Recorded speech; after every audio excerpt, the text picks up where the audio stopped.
Hey, what's up everyone? It's Kirk here again at Option Alpha, and I'm back. I feel so much better. So really quickly before I start talking and diving into the issues with passive investing, I just want to say I'm sorry for being MIA for 2 days, but our entire house, I felt like, got hit by a train because we had the stomach bug that was going around. And for those of you who are parents with kids, you know, like when your kid gets sick, it's only a matter of time. It's like, you know, you're going to get punched in the face, but you just don't know when it's going to happen. And so my oldest daughter had the stomach bug, started throwing up the middle of the week, and then my wife got it, and then my youngest daughter got it, and then I was the last. I was the last one to get it, and so it was just like terrible. I mean, it was just.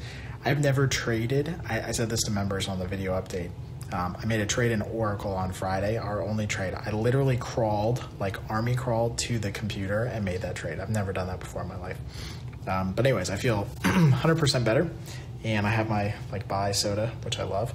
So I think I'm back to normal, I guess, or normal-ish. I still have to shave though. So what I want to talk about today, because this just came up again, and with all this crazy Bitcoin stuff, I think it's actually really appropriate. How many people actually have Bitcoin? If you're listening in here, let me know. Add in the comment section real quick. I'd love to know.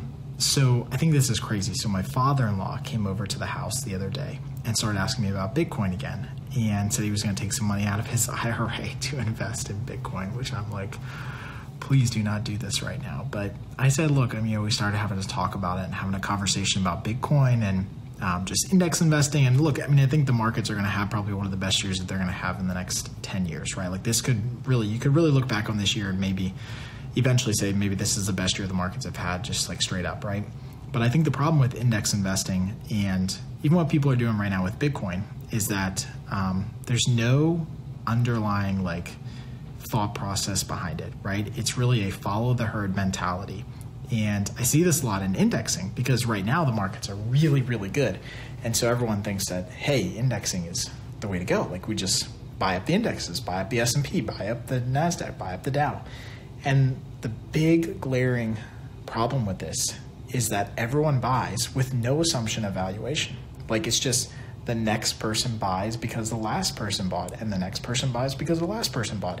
And the same thing's happening in Bitcoin right now. Not to say that Bitcoin couldn't go higher. It's just like, what is the underlying valuation? Like the only thing that's happening right now is that the only reason that somebody's buying Bitcoin as high as it is because they assume that somebody else will buy it at a higher price. That's it right now. Like, I'm not saying don't get into this argument with me on Bitcoin and stuff like that right now, but not that it doesn't have some utility in the future, but at least right now, the utility is not anything. The utility is to exchange it for cash. You really can't buy anything for Bitcoin. I mean, anything substantial, you can't buy anything for Bitcoin. And so the same thing are happening with index investing. It's driving me crazy because people are just buying the indexes because they think that that's the exact thing to do. But if everyone bought the indexes and now valuations are even more insanely high than they were before, does that still mean that it's the best thing to do? Is it really the best thing to buy the indexes? I think you saw this in Japan 10 years ago, 15 years ago in Japan, and we had this lost decade, 2 decades in Japan where it's just everyone bought because that's what you did.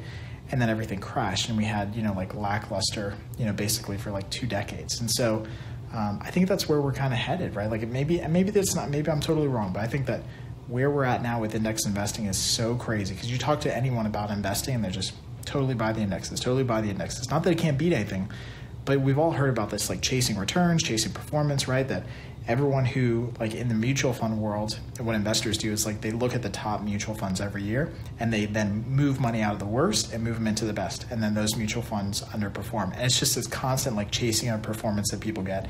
And I think that's where we're getting to with a lot of, at least short term, with these cryptocurrencies and with, a lot of these index investing funds and stuff like that. So I don't know, my 2 cents. I just think be careful about what you're doing with that. Don't just blindly, don't invest like this, right? This is what people are doing. Please, I hope that it keeps going higher, right? That's a bad strategy to go through. So hopefully that helps out. So let me know what you guys think. I promise I will be jumping back in here more often on On Facebook, I've been wanting to. It's just been super, super busy. And hopefully we've got some new cool developments coming out in the next couple of weeks on auto trading, which is super cool and have been working on in the background. So Brian said, what are your thoughts on the new tax plan? Expecting more big moves to the upside or already fully priced in? Buy the rumor, sell the news.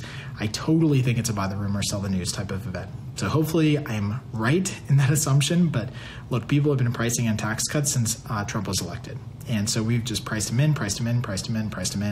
And so I think it's totally a buy the rumor, sell the news type of event. So we'll see what happens, right? Everyone, if they do have losses, are going to try to harvest those losses before the end of the year. So we'll see what happens, right? So hopefully that helps out. If you guys like this and enjoy it, let me know. Give me the thumbs up. Let me know questions you guys have. And somebody said there's a condo for sale in Miami that seller will only accept Bitcoin. Oh my God. See, but that's one off. I think that's one off. Look, I've had people that have said like, hey, can I pay for the membership in Bitcoin? I'm like, I don't know. I mean, I guess as quickly as I can convert it over to cash, I would probably accept it, right? So, but I just don't think it's a like typical medium of exchange. But I think that the phenomenon of Bitcoin and the hype and, all the fanciness around it, everyone's excited about it. Like my father-in-law has no Facebook, he's no Gmail, like nothing, but he's like thinking about like asking me like how to buy Bitcoin. So I don't know. Maybe that means the bubble could go higher. Does that mean to invest in it? I don't know. Take a gamble. I think it's totally gamble at this point, right? So a little bit of your money, if you wanted to ever do that, try it. I don't know. I've got no news on that. So anyways, hope you guys enjoy. We'll talk to you guys soon. Take care.